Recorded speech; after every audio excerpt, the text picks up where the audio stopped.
ಇನ್ನು ಮುಂದೆ ನಿಮ್ಮ ನೆಚ್ಚಿನ ಧಾರಾವಾಹಿಗಳ ಫುಲ್ ಎಪಿಸೋಡ್ಗಳು ಸನ್ ನೆಕ್ಸ್ಟ್ ಆಪ್ನಲ್ಲಿ ಮಾತ್ರ. ಅಪ್ಪ, ಓ ನೀವು ಹೊರಟ್ಬಿಟ್ರಮ್ಮ? ಹ್ಞೂ ಅಪ್ಪ, ನಾವು ಹೋಗಿ ಬರ್ತೀವಿ. ನೀವು ಆರೋಗ್ಯದ ಬಗ್ಗೆ ಗಮನ ಕೊಡಿ. ಯಾವಾಗ್ಲೂ ನಮ್ಮ ಬಗ್ಗೆನೇ ಯೋಚನೆ ಮಾಡ್ತಿದ್ರೆ ನಿಮ್ ಬಗ್ಗೆ ಯೋಚನೆ ಮಾಡೋದು ಯಾರು?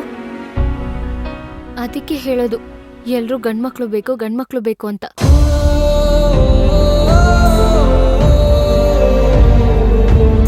ಅಪ್ಪ, ನೀವ್ ಯಾವಾಗ್ಲೂ ಹೇಳ್ತಿದ್ರಿ ನೀವೇ ನನಗೆ ಹೆಣ್ಮಕ್ಳು ಗಂಡ್ಮಕ್ಳು ಎಲ್ಲ ಅಂತ. ಆದ್ರೆ ನನಗೆ ಈಗ ಅನ್ನಿಸ್ತಿದೆ ನಿಮಗೆ ಗಂಡ್ಮಕ್ಳು ಇದ್ದಿದ್ರೆ ತುಂಬಾ ಚೆನ್ನಾಗಿರ್ತಿತ್ತು.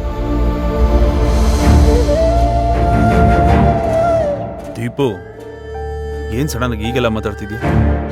ಹೌದು ರೀ, ನಾವೇನಾದ್ರೂ ಗಂಡ್ಮಕ್ಳಾಗಿ ಹುಟ್ಟಿದಿದ್ರೆ ಅಪ್ಪನ ಜೊತೆ 24 ಗಂಟೆನೂ ಇದ್ದು ಅವ್ರನ್ನ ಇನ್ನೂ ಚೆನ್ನಾಗಿ ನೋಡ್ಕೋತಿದ್ವಿ. ಇವಾಗ ನಾನು ಹೊರಡ್ತೀನಿ, ನನ್ ಮನೆ, ಗಂಡ, ಮಕ್ಕಳು, ಅತ್ತೆ, ಮಾವ ಅಂತ ನನ್ ಪ್ರಪಂಚದಲ್ಲೇ ನಾನು ಮುಳುಗೋಗ್ಬಿಡ್ತೀನಿ. ಅವಾಗ ಅಪ್ಪನ್ ನೋಡ್ಕೊಳ್ಳೋದು ಯಾರು?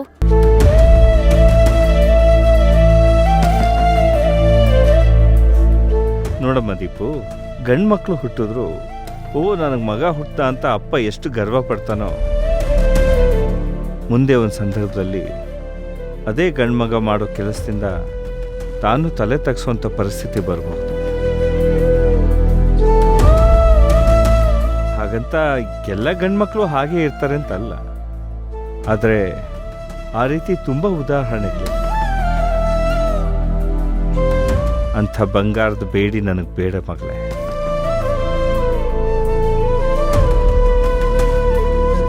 ಈಗ ನನ್ನ ಮಕ್ಕಳ ಜೊತೆ ನಾನು ಸಂತೋಷವಾಗಿ ತೃಪ್ತಿಯಾಗಿದ್ದೀನಲ್ಲ. ಇನ್ನು ಮುಂದೆ ಇನ್ನೂ ಖುಷಿಯಾಗಿರ್ತೀನಿ. ನನ್ನ ಮಕ್ಕಳು ತಮ್ಮ ಸಂಸಾರದ ಜಂಜಾಟದಲ್ಲೂ ನನ್ನ ಬಗ್ಗೆ ಇಷ್ಟೊಂದು ಪ್ರೀತಿ ಕಾಳಜಿ ತೋರಿಸ್ತಾರೆ, ನೋಡ್ಕೋತಾರೆ ಅನ್ನೋ ಹೆಮ್ಮೆ ಇದೆಯಮ್ಮ, ಗರ್ವ ಇದೆ.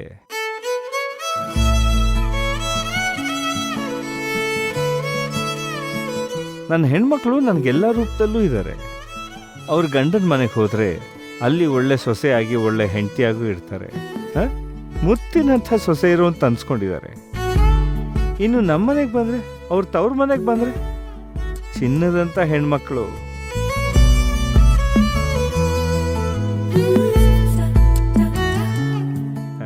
ನನ್ನನ್ನು ಪ್ರೀತಿಯಿಂದ ಕಾಳಜಿಯಿಂದ ನೋಡ್ಕೊಳ್ಳೋ ಗಂಡ್ಮಕ್ಳು ನಿಮ್ಮಲ್ಲೇ ಇರುವಾಗ ನಾನು ಯಾಕಮ್ಮ ಗಂಡ್ಮಗು ಆಗ್ಬೇಕಿತ್ತು ಅಂತ ಆಸೆ ಪಡಬೇಕು, ಯೋಚನೆ ಮಾಡಬೇಕು?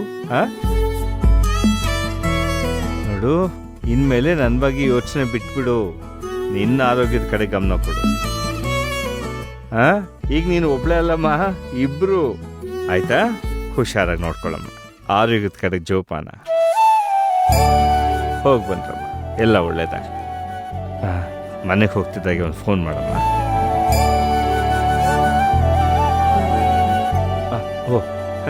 ಒಳ್ಳೇದಾಗಿ.